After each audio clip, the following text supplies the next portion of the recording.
같이 기도드리겠습니다.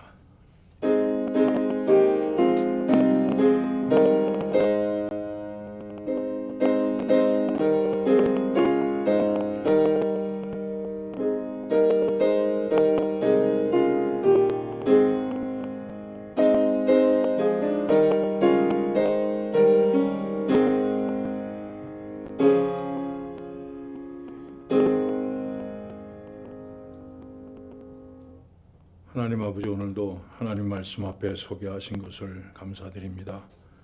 이 시간을 통해서 저희들이 또 우리 믿음이 조금 더 성장하고 조금 더 주님 닮아가는 시간 되게 하여 주시옵소서.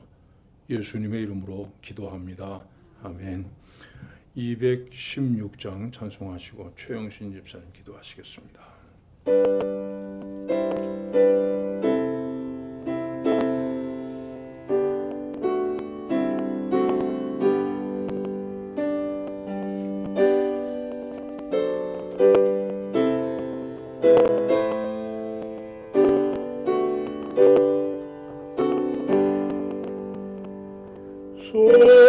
성자의 귀한 몸 날 위하여 버리신 그 사랑 고마워라. 내 머리 숙여서 주님께 비는 말 너무 주님께 바치리까. 지금도 날 위해 간구하심 이 어떤 믿음이 없나니. 주님의 참사랑 고맙고 놀라워 찬송과 기도를 쉬지 않네. 주님의 십자가 나도 지고 신실한 믿음과 마음으로 형제의 사랑과 친절한 위로를 네게 다 베풀게 하옵소서. 만 가지 은혜를 받았으니 내 평생 슬프나 즐거우나 이 몸을 온전히 주님께 바쳐서 주님만 위하여 늘 살겠네.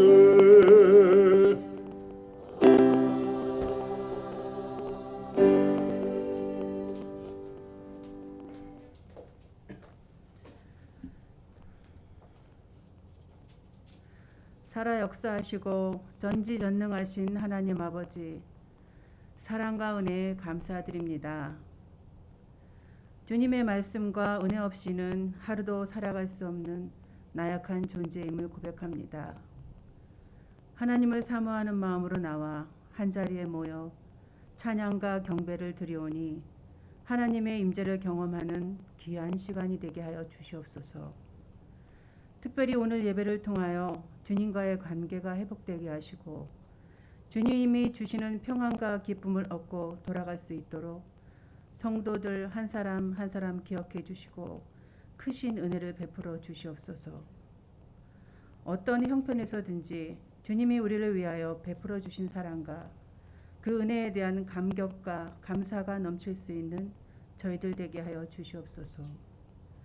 지금까지 오랜 시간 계속되는 코로나 팬데믹으로 인하여 정신적, 경제적으로 고통받고 있는 우리 이웃들이 있습니다. 하나님의 놀라운 능력으로 채워주시고 새롭게 일어설 수 있는 회복의 은혜를 주시옵소서. 오늘 말씀을 전해주시는 김성준 목사님에게도 성령의 능력으로 더하여 주셔서 귀한 말씀 붙들고 승리하는 한 주간 되게 하여 주시옵소서. 우리의 예배를 진정과 신령으로 드리오니 하나님 기뻐 받아주시기를 간절히 바라오며 예수님 이름으로 기도드립니다. 아멘.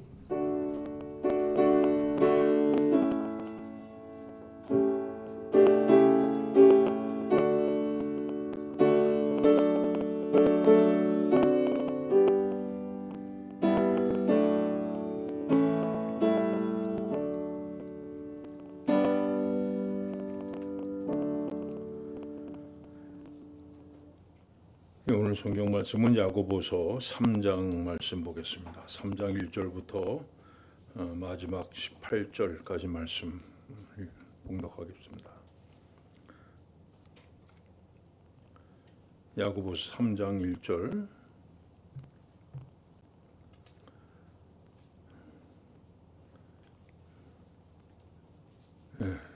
신약 성경 373페이지에 있습니다. 야고보서 3장 1절부터 우리 한 절씩 마지막 절까지 교독하시겠습니다.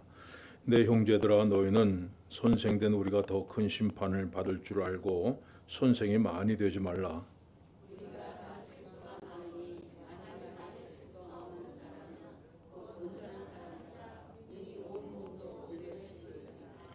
우리가 말들의 입에 재갈 물리는 것은 우리에게 순종하게 하려 하고 그 온몸을 제어하는 것이라.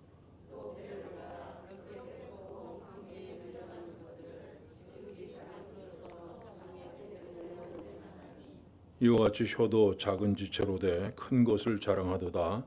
보라 얼마나 작은 불이 얼마나 많은 나무를 태우는가.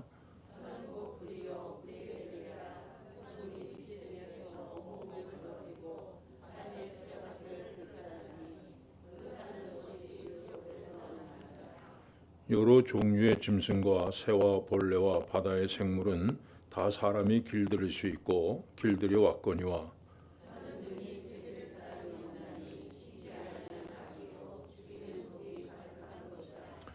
이것을 우리가 주 아버지를 찬송하고 또 이것으로 하나님의 형상대로 지으심 받은 사람을 저주하나니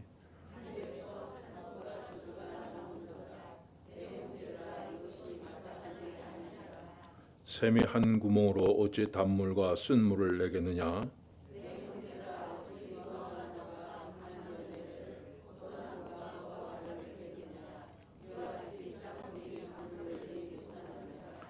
너희 중에 지혜와 총명이 있는 자가 누구냐. 그는 선행으로 말미암아 지혜의 온유함으로 그 행함을 보일지니라.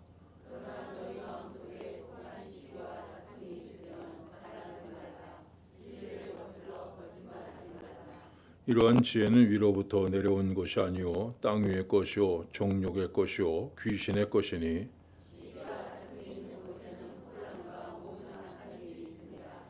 오직 위로부터 난 지혜는 첫째 성결하고 다음에 화평하고 관용하고 양순하며 긍휼과 선한 열매가 가득하고 편견과 거짓이 없나니 화평하게 하는 자들은 화평으로 심어 의의 열매를 거두니라. 아멘. 오늘 말씀은 우리의 언어 생활 그리고 우리가 하는 생각에 대해서 말씀합니다. 어떤 분이 이런 얘기를 했습니다. 위대한 마음을 가진 사람은 사상에 대해서 얘기하고 평범한 마음을 가진 사람은 사건에 대해서 이야기하고 그다음에 협소한 마음을 가진 사람은 사람 얘기하기를 좋아한다 이렇게 얘기했습니다. 여러분 우리 어디에 속합니까? 우리 사상 별로 얘기해 본 적 없죠. 그 기껏 얘기해봐야 무슨 사건에 오늘 태풍이 어떻게 지나가고 무슨 바이러스가 어떻게 되고 이 사건 얘기하죠. 협소한 마음은 가진 사람은 사람 얘기야. 아무개는 어떻고 누구는 저렇고 이게 좋아한다는 겁니다. 우리 혀가 대부분 잘못 사용되고 있다는 그런 얘기입니다. 자, 이 말씀을 다시 봅시다. 내 형제들아, 너희는 선생된 우리가 더 큰 심판을 받을 줄 알고 아니 되지 말라. 유대인들이 선망하는 것 중에 하나가 지도자가 되는 겁니다. 랍비가 된다 그러면요, 정말 유대인들의 커다란 꿈입니다. 랍비라는 말 자체가 큰 사람, 위대한 사람이라는 뜻을 가지고 있습니다. 그래서 유대교를 믿다가 그리스도인 된 사람들은요, 옛날에 유대교의 지도자를 존경했듯이 교회의 지도자들을 아주 존경했습니다. 근데 문제는 너나 할 것 없이 다 지도자가 되려고 하는 것이었습니다. 여러분, 초대교회는 이것 때문에 아주 많은 갈등과 또 문제를 겪었습니다. 교회 안에서 누가 더 크냐, 세력 다툼, 자리 싸움이 일어났던 겁니다. 그래서 야고보는 선생이 된다고 하는 것이 좋은 것만은 아니다.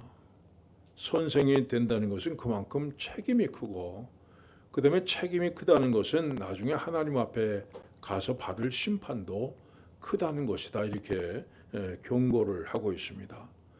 여러분, 좋은 교회는 선생님이 많은 교회가 좋은 교회입니까? 결코 아니죠.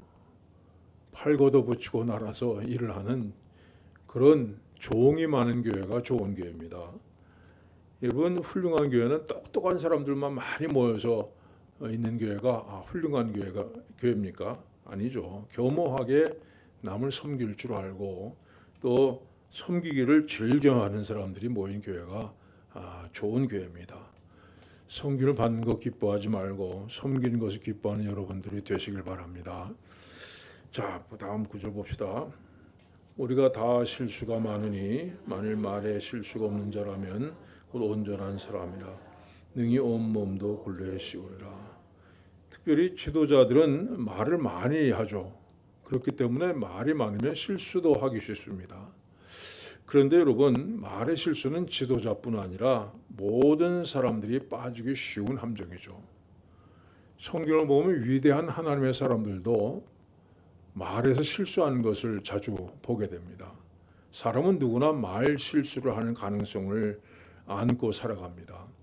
그래서 야고보는 만일 말에 실수가 없는 자라면 곧 온전한 사람이라 말씀합니다.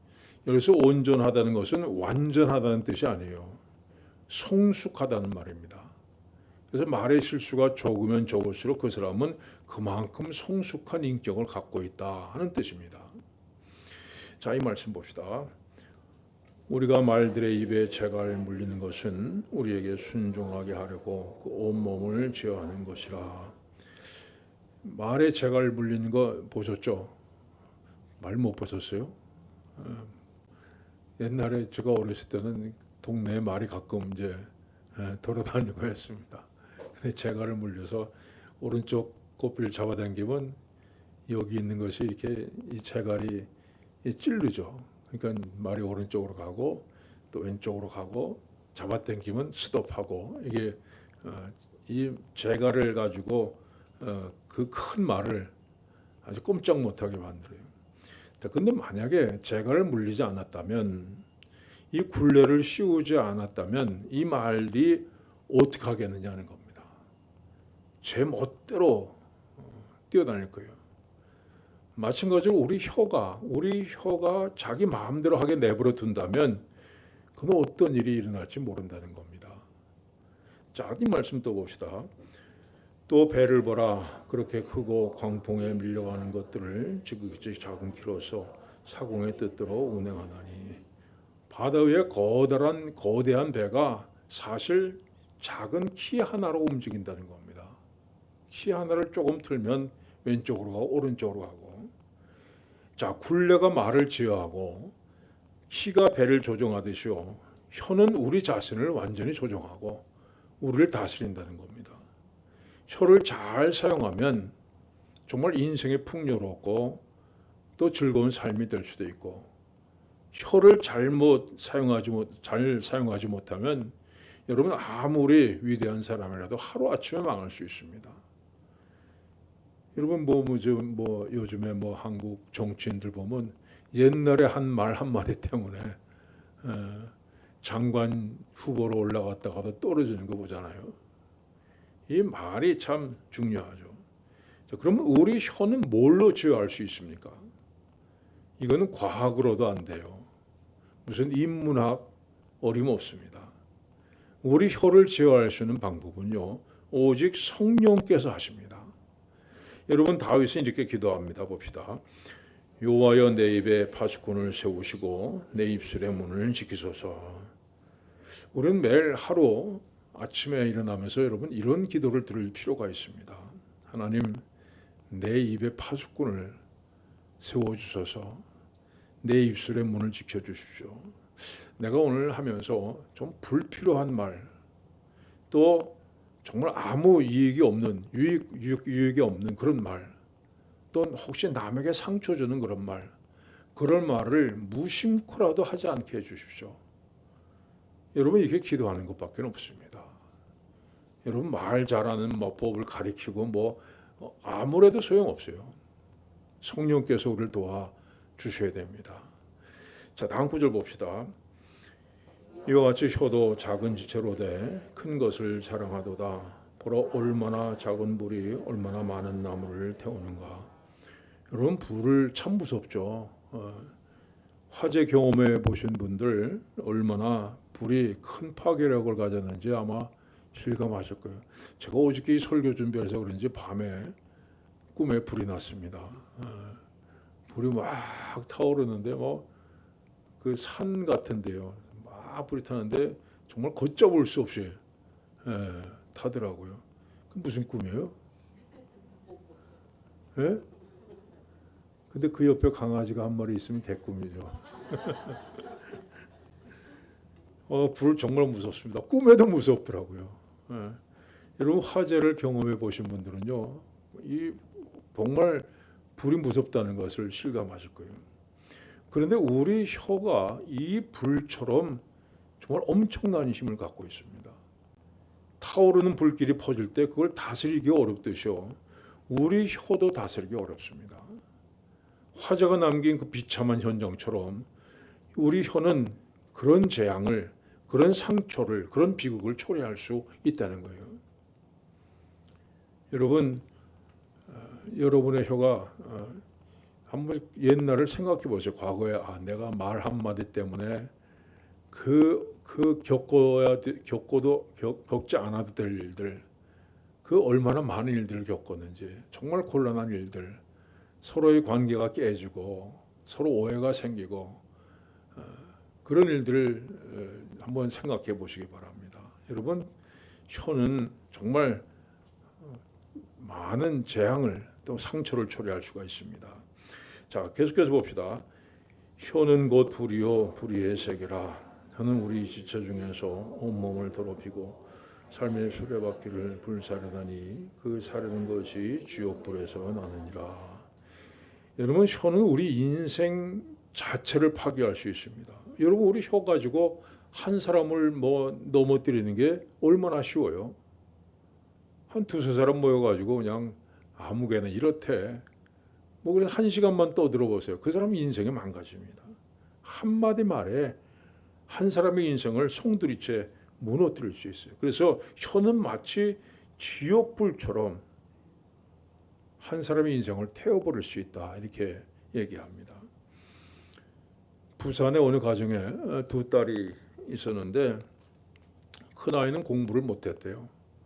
작은 아이는 아주 공부를 잘해서 항상 1등을 놓치지 않았답니다. 근데 하루는 언니하고 동생하고 싸웠는데 어머니가 끼어들어서 큰딸에게 한마디 했다는 거예요. 이놈의 자식, 1등도 못하는 녀석이 동생하고 싸워. 그날 저녁 큰딸이 어머니 죄송합니다. 1등도 못하는 주제에 동생과 싸워서 이런 유서 남기고 자살했어요. 실제로 있었던 일이에요. 여러분 혀 조심해야 됩니다. 우리 입에서 나오는 말 한마디가 정말 한 사람을 완전히 절망하게 만들고 한 사람의 목숨까지도 뺏어갈 수 있어요. 내 생각이 다 옳지 않습니다. 내가 모든 걸 다 아는 거 아니에요. 근데 내가 순간적으로 어떤 생각이 든다 그래가지고 그대로 그걸 말로 뱉어버리면요, 그 말은 한 사람의 인격을 찢어버립니다. 회복할 수 없는 수렁으로 빠지게 만들어 버린다는 것을 기억하셔야 돼요. 그래서 예수님께서 뭐라고 하셨습니까? 그가 이 작은 자 중에 하나를 실족하게 할진대 차라리 연자 맷돌이 그 목에 매여 바다에 던져지는 것이 나으니라. 여기서 실족하게 하는 것이라고 하는 단어는요, 원문 성경에 스칸달론입니다. 스칸달론, 헬라어로 스칸달론. 근데 여러분 이것은요, 짐승을 잡을 때 덫이나 올가미를 놓는 것을 얘기합니다. 우리가 흔히 사용하는 스캔들이라는 단어가 바로 여기에서 나왔습니다. 그러니까 우리가 아무 생각 없이 하는 툭 던지는 말이 다른 사람에게 정말 치명적인 올가미가 된다는 거예요.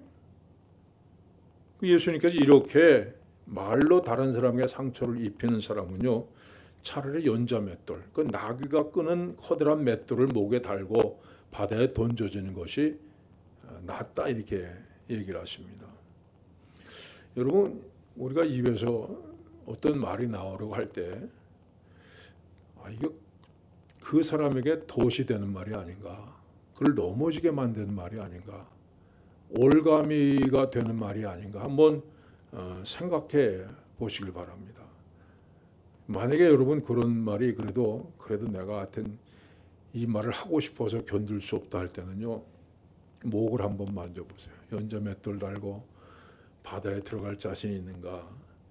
우리 입에서 나오는 말이요, 다른 사람을 실족하게 하고 넘어지게 하고 좀 올가미가 돼서는 안 됩니다. 우리 입에서 나오는 말이 좀 다른 사람을 살리고 넘어진 사람을 일으키고 하는 그런 말이 되어야 됩니다. 자, 다음 말씀 봅시다.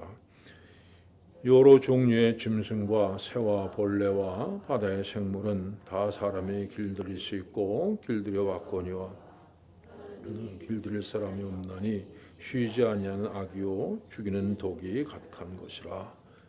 여러분, 어떤 짐승도 어느 정도까지는 길들이는 것이 가능하죠. 사나운 짐승도 잘 길들여 놓으면 쓸모가 많습니다. 그러나 짐승은 뭐 아무리 사납다 해도 길들일 수가 있는데 혀는 길들여지지 않는다는 거예요. 여러분 그런 경우 하시죠? 내가 다시는 그런 말 하지 말아야지. 내가 이제는 절대 그런 말 하지 않을 거야 하면서도 어느새 나도 모르게 또 그 말이 튀어나옵니다. 참 혀는 길들이기 어렵습니다. 그래서 여러분 마음을 바꾸셔야 됩니다. 혀를 길들이려고 하지 말고 이 혀의 근본되는 마음을 바꿔야 돼요. 그래야 여러분의 혀가 그 다음에 길들여지는 거예요. 여러분 하는 말 중에 지식적인 말이 있어요. 지식, 머리에서 나오는 말. 근데 지식의 말은 사람에게 감동이 없습니다. 여러분 학교 다닐 때 나는 수학 교과서 읽고 눈물 흘렸어, 그런 분이 계세요? 그 지식이죠. 지식이 담겨 있는 거죠. 교과서 읽으면서 무슨 재밌다 이렇게 읽어본 분이 계세요? 여러분 지식이라고 하는 것은, 지식의 말은요 틀린 게 아니에요. 분명히 많습니다. 그러나 감동은 못 줍니다. 이제 남편이 아내를 갖다가 이렇게 운전 가르쳐 준다 그러면서 데리고 나와가지고 옆에서 운전하는데 남편이 뭐라고 그래, 가만히 있어요? 잔소리하죠. 왜 그렇게 하느냐, 오른쪽 깜빡이 켜라, 브레이크를 왜 이렇게 세게 밟느냐. 물론 틀린 말 아니에요. 다 맞는 말입니다. 그 다음에 아내를 생각해서 하는 말이잖아요. 근데 아내가 고맙다고 하겠습니까? 틀린 말은 아닌데 사람을 피곤하게 만드는 게 바로 지식의 말입니다. 여러분 그래서 이게 옳다 저게 옳다 이렇게 얘기하는 게 틀린 말은 아닌데 사람 피곤해요. 힘들게 만듭니다. 그런가 하면 가슴에서 우러나오는 말이 있습니다. 이거 들으면 눈물이 코끝이 찡해지는 그런 말들이죠. 남편이 아내에게 내가 당신 안 만났더라면 내 인생이 어떻게 됐을까?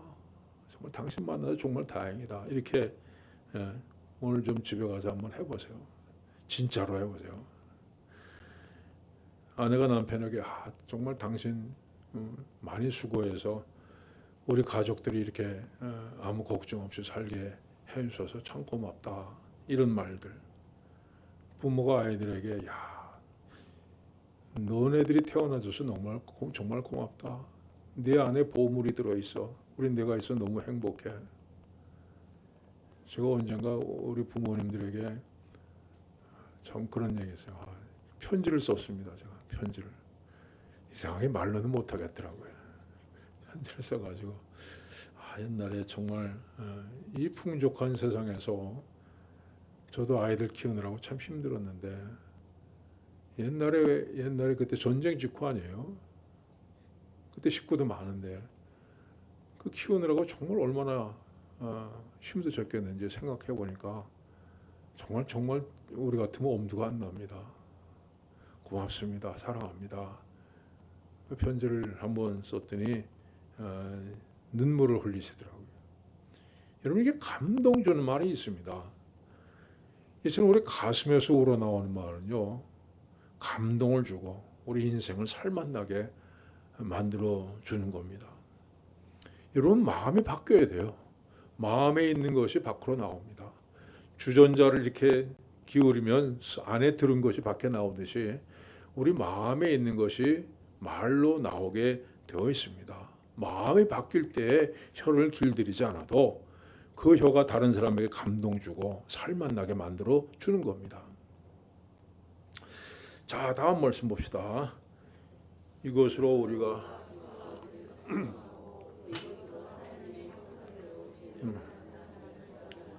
한 입에서 찬송과 저주가 나오는도다.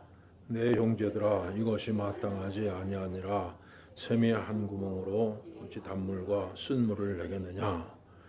여러분, 샘은 우리에게 마실 물을 제공하죠. 얼마나 좋습니까? 그것도다가 뭐 밥도 짓고 세수도 하고 또 농사도 짓고. 그래서 마찬가지로 우리 혀라는 것도 그것을 잘 사용하면요, 마치 샘처럼 많은 유익을 가져다 준다는 겁니다. 이 말씀은 보세요. 지혜 있는 자의 교훈은 생명의 샘이니 사망의 그물에서 벗어나게 하느니라. 여러분, 이렇게 우리 입에서 나오는 말 한마디가요, 한 사람을 사망의 그늘에서 벗어나게도 만들어줍니다. 한 사람을 살려낼 수도 있다는 거예요. 이렇게 말을 잘 사용하면 그건 생명의 샘물이 됩니다. 또 이 말씀 봅시다. 내 형제들아, 어찌 무화과 나무가 감람 열매를 포도나무가 무화과를 맺겠느냐. 이와 같이 짠 물이 단물을 내지 못하느냐. 나무 역시 우리들에게 많은 것을 주죠. 특별히 나무가 주는 열매, 얼마나 정말 우리를 살맛나게 해줍니까? 제가 이번에 그 항구에 가가지고 가평에 있는 친구를 만나러 갔는데 이 친구가 과수원을 데려가더라고요. 누구한테 소개받았다 그러면서 여기 과수원이 과일이 달더라고. 그 갔는데 그날은 이제 요새 장마가 져가지고 비가 억수로 와가지고 이제 당도가 좀 떨어졌다고 하는데 그 과수원 주인이 이게 낙과라는 거 있죠, 낙과. 아니면 이렇게 상처난 과일 이걸 입구에다 놔두고 뭐 가져가라고 실컷 먹으라고 주는데 우린 그것만 먹어도 와 정말 복숭아 맛있더라고요. 얼마나 이 과일이 우리에게 기쁨을 줘요. 또 뭐 시원한 그늘도 만들어주고 또 때로는 홍수도 막아 주기도 하죠. 나중에 시집가는 날 장롱도 만들어 줍니다. 마찬가지로 우리 혀도요, 잘 사용하면 정말 많은 유익을 줄 수가 있다는 겁니다. 자, 그런데 야고보서는요, 샘과 이 나무의 비유를 통해서 우리 언어의 일관성에 대해서 지적하고 있습니다. 샘이 단물과 쓴물을 동시에 낼 수 없습니다. 나무가 두 가지 열매를 동시에 맺을 수 없습니다. 그 마찬가지로 한 혀를 가지고 축복의 언어와 저주의 언어를 동시에 사용할 수 없다 얘기합니다. 자, 이 말씀 다시 한번 봅시다. 이것으로 우리가 주 아버지를 찬송하고 또 이것으로 하나님의 형상대로 지음받은 저주하나니 한 입에서 찬송과 저주가 나온다다. 여러분, 우리 그럴 때 많죠. 한 입으로 하나님을 찬양합니다. 그리고 한 입으로는 하나님의 형상대로 지으신 바담을 사람을 저주하죠. 여러분, 그런데 기억할 것은요, 아무리 믿고 싫은 사람이라도 그 사람은 하나님의 형상대로 지음을 받은 사람입니다. 그걸 꼭 기억하세요. 그러니까 우리가 그 사람을 저주하는 것은요, 그 사람을 만드신 하나님에 대해서 불평하는 거고, 만드신 하나님을 욕보이는 거라는 거죠. 자, 여러분, 제가 어떤 작품을 정성들이 한번 만들었다 생각해 봅시다. 근데 어떤 사람이 지나가다가 이따오를 작품이라고 만들었어. 그러면 어떻게 되는 거예요? 그건 저 무시하는 거잖아요. 저는 정성스럽게 만들었는데 저를 우습게 보는 겁니다. 여러분, 그러므로 마찬가지로요, 어떤 사람을 우리가 경멸하고 저주하는 것은요, 그 사람을 지으신 사람을 경멸하는 거예요. 저주하는 겁니다. 그래서 우리는 아무리 믿고 정말 싫은 사람이라 할지라도 저 사람은 하나님이 만드신 작품이다. 이걸 잊지 말아야 된다는 겁니다. 자, 이 말씀 또 다시 한번 봅시다. 내 형제들아, 어찌 무화과 나무가 감람 열매를 포도나무가 무화과를 맺겠느냐. 이와 같이 짠 물이 단 물을 내지 못하느니라. 여러분, 나무는 그 나무의 열매를 맺습니다. 사과 나무는 사과 맺고, 복숭아 나무는 복숭아 맺고, 그 샘에서는 그 샘의 특징을 가진 물만 나옵니다. 자, 한 나무가 두 가지 열매를 맺을 수 없고 한 우물에서 두 가지 물이 나올 때 없듯이 우리 속에서 한쪽으로는 선이 나오고 한쪽으로는 악이 나올 수 없다는 거예요. 만약에 두 가지가 함께 나오고 있다면요, 심각한 병드는 겁니다. 우리 속에 정말 커다란 문제를 내재하고 있다는 얘기입니다. 여러분, 특별히 교회 안에서 이 두 가지 말을 하는 것은 교회에 커다란 해악을 가져다 줍니다. 봅시다. 이와 같이 집사들도 정중하고 일구이언을 하지 아니하고 술에 임박하지 아니하고 더러운 일을 탐하지 아니하고 깨끗한 양심의 믿음의 비밀을 가진 자라 할지니 이에 이 사람들을 먼저 시험하여 보고 그 외에 책망할 것이 없으면 집사의 직분을 맡게 할 것이요, 여자들도 이와 같이 정숙하고 모함하지 아니하며 절제하며 모든 일에 충성된 자라야 할지니라. 아멘.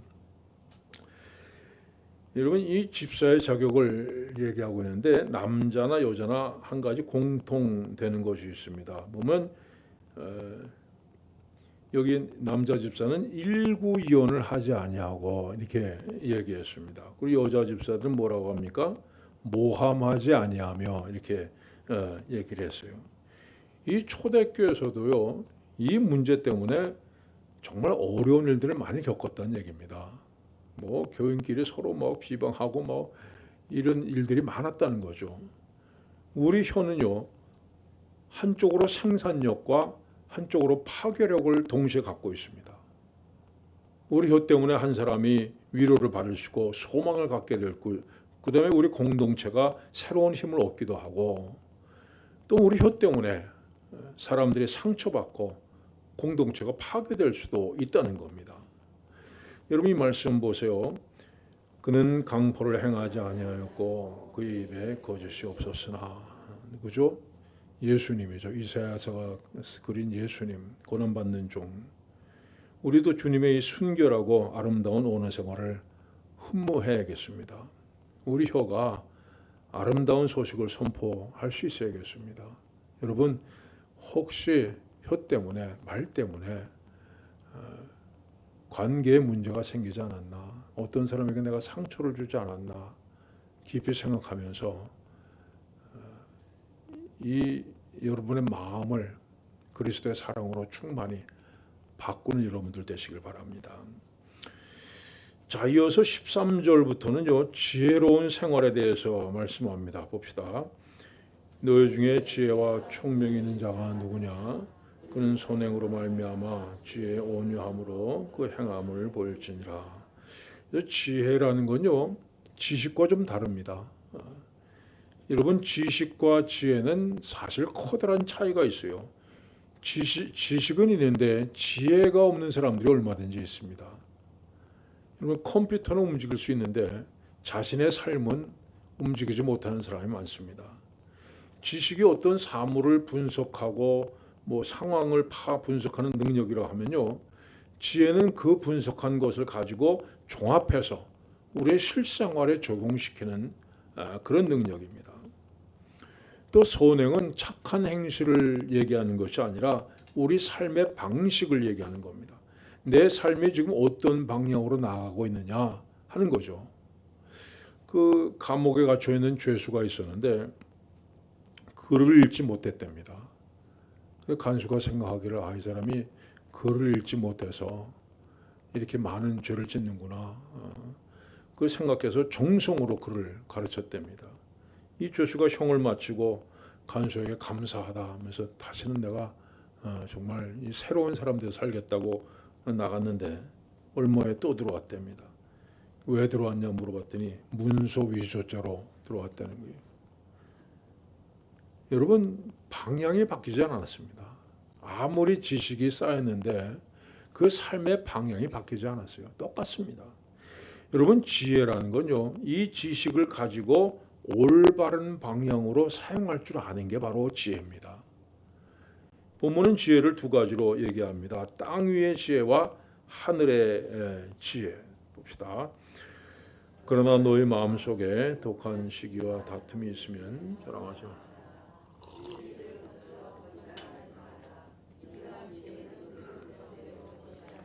땅의 것이요 종려의 것이요 귀신의 것이니 시기와 다툼이 있는 곳에는 혼란과 모든 악한 일이 있음이라. 이 땅 위의 지혜는 종욕에서 나오는 지혜요 귀신에게서 나오는 지혜라고 말씀합니다. 무섭죠?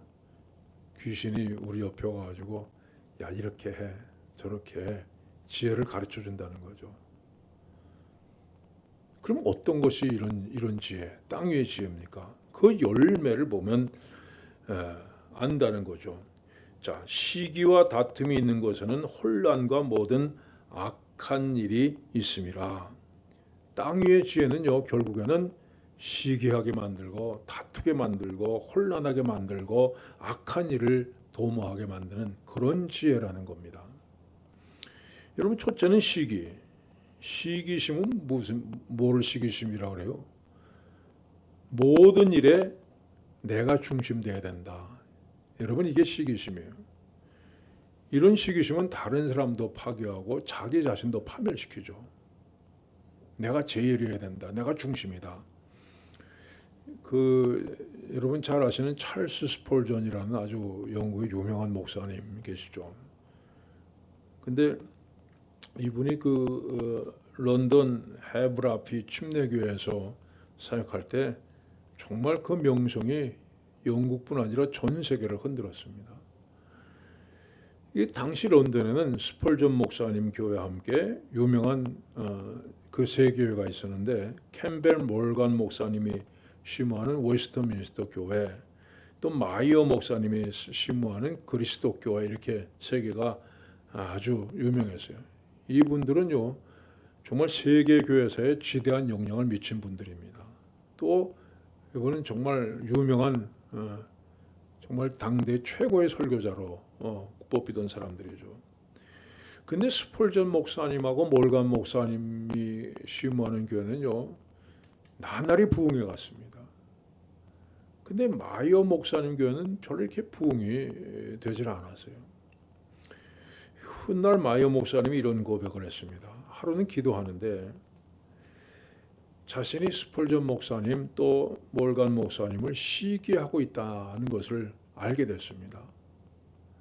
그래서 회개하고 이 시기심을 없애려고 아무리 애를 써도 지워지질 않더래요.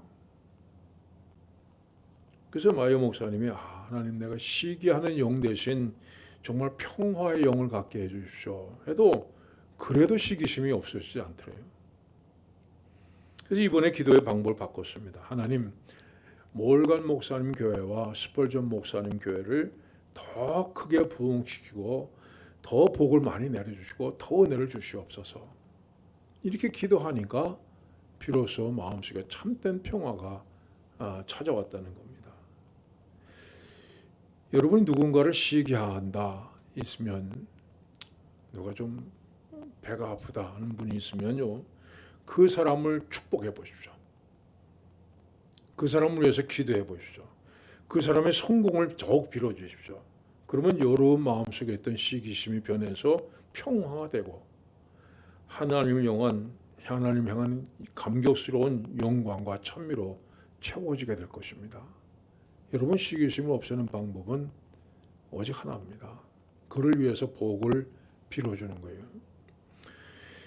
두 번째는 다툼이라고 했습니다. 다툼이 뭡니까? 분열이죠.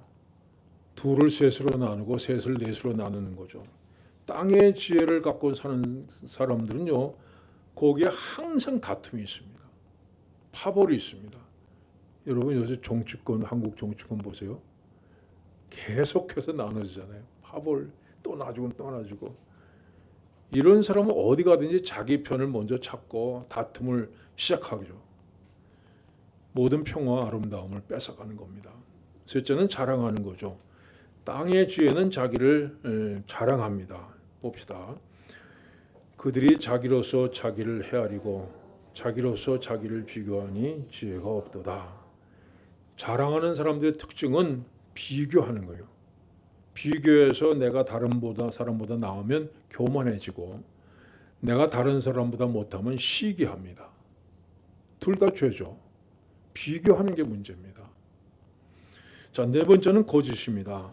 자기를 자랑하다 보면 어떻게 돼요? 과장하게 돼요. 자꾸만. 여러분, 낚시꾼이 잡은 고기는 죽는 법이 없습니다.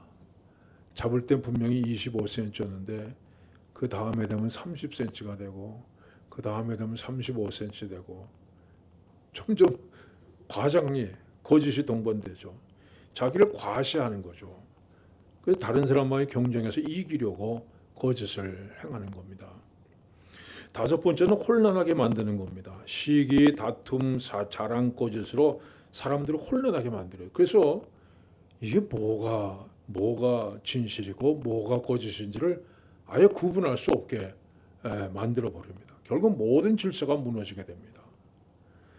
여섯 번째는 악한 일들이죠. 악하다는 말의 본래 어원은요, 가치가 없다 하는 뜻입니다. 악한 일, 가치가 없다. 아무 가치도 없는 거를 죽어라고 합니다.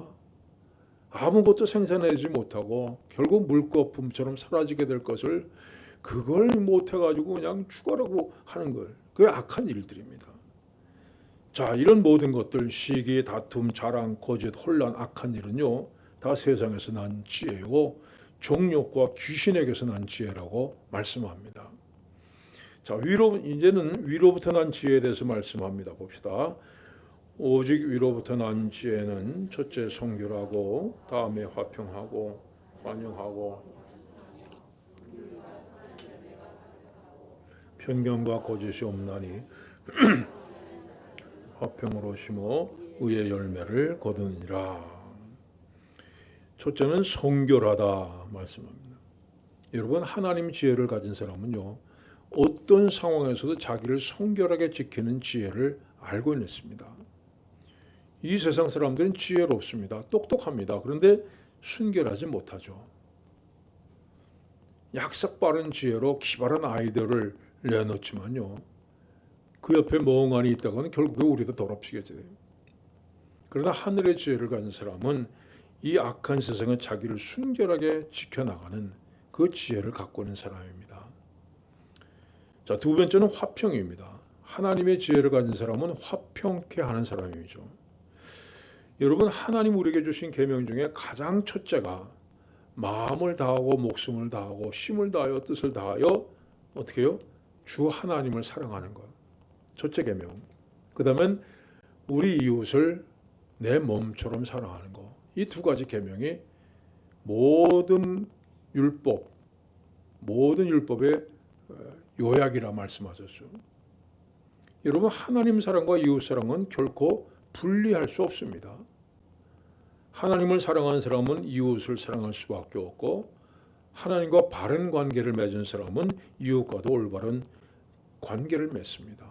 그래서 여러분, 화평하지 못하면요, 하나님 관계에 문제가 있는 겁니다. 우리의 삶의 화평이 깨졌다, 하나님과의 관계도 반드시 깨집니다. 여러분이 이 두 가지를, 하나님과의 관계와 이웃과의 화평한 관계를 유지하기 위해서 정말 하나님 앞에 기도하고 말씀으로 자신을 더욱더 단련하셔야 됩니다. 자, 그 다음에는 세 번째는 관용이죠. 관용이라고 하는 말의 뜻이 뭐예요? 이 관용이 참 어려운 단어입니다. 여러분, 어떤 사람이 내게 잘못했을 때 그 잘못이나 죄를 정당화시키지 않는 겁니다. 정죄하는 거예요. 그러나 정죄하면서도 그 사람을 용납하며 불쌍히 여기고 품어주는 것이 바로 관용이에요. 자, 어떤 사람이 우리에게 잘못했을 때 그 잘못 자체는 합리화되거나 정당화될 수 없습니다. 그건 잘못이니까요. 그러나 그럼에도 불구하고 그 사람을 용납하고 품어주는 것이 성경에서 말하는 관용이라고 하는 단어의 뜻이죠. 여러분, 하나님의 지혜를 가진 사람은 다른 사람의 잘못을 잘한 것으로 인정할 수는 없지만은 그 사람 자체를 정죄하거나 판단하지 않는다는 그런 뜻입니다. 네 번째는 양순입니다. 여러분, 양순은요, 다른 사람의 생각을 잘 들어주고 협력하는 긍정적인 생각이에요. 이 말은요, 뭐 반대하지 말고 무조건 찬성하라는 뜻이 아닙니다. 그러나 한 공동체의 평화를 유지하기 위해서는 다른 사람의 의견을 존중하고 다른 사람과 뜻을 같이 해줄 수 있는 그런 사람이 되어야 됩니다.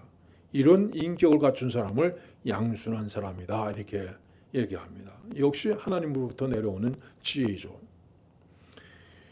여러분, 다섯 번째는 긍휼이에요. 긍휼도 참 정의가 어려운 단어인데, 여러분, 긍휼이라는 것과 은혜라는 게 어떤 게 더 큰 것 같아요? 사실은요, 긍휼이 은혜보다 더 깊은 의미가 있습니다. 은혜는 뭡니까? 그 은혜를 받을 자격이 없는 사람들에게 주어지는 거예요. 은혜는 누구에게나 똑같이 주어지는 겁니다. 그런데 긍휼이라는 것은 마땅히 줘줘야 될 사람에게 주는 겁니다.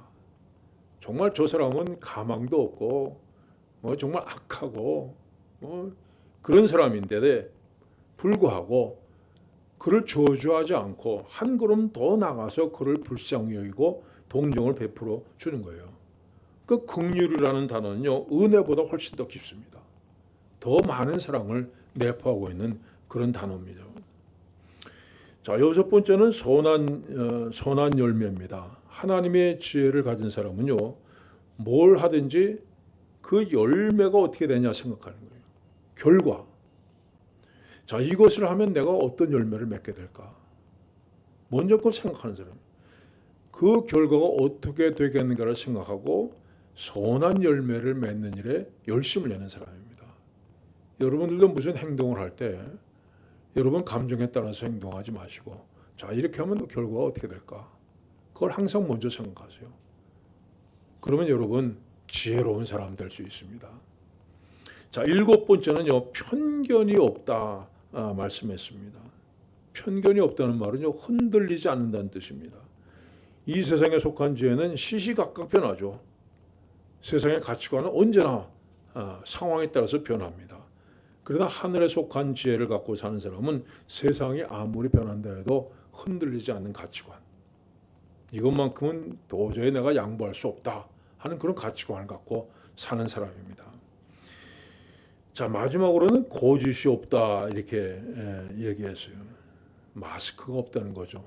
거짓, 이 마스크를 쓰고 다니는데, 여러분, 세상의 지혜로 살아가는 사람은 마스크가 많습니다. 여러 가지 마스크를, 이 가면을 가지고 있죠. 마치 연극 배우가 무대에서 연기하듯이 때에 따라서 마스크를 바꿨습니다.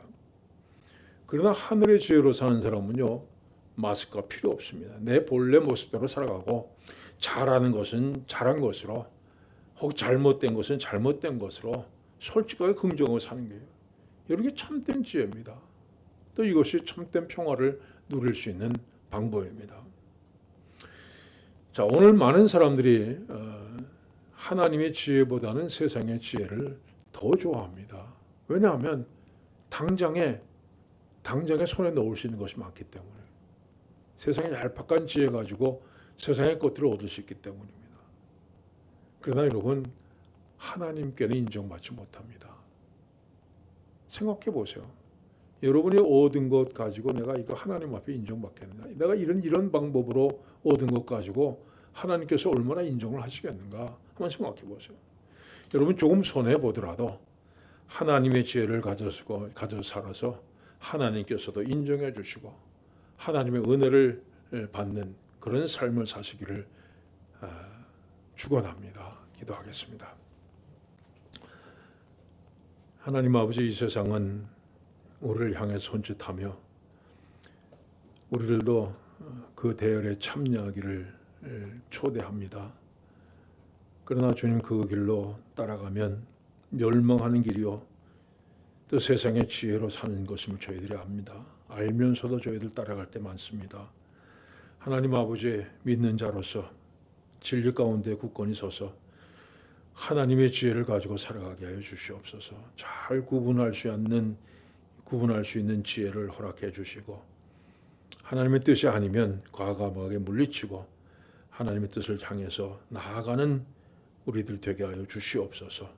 예수님의 이름으로 기도하옵나이다. 아멘. 218장 찬송하시고 주기도문 하심으로 마칩니다.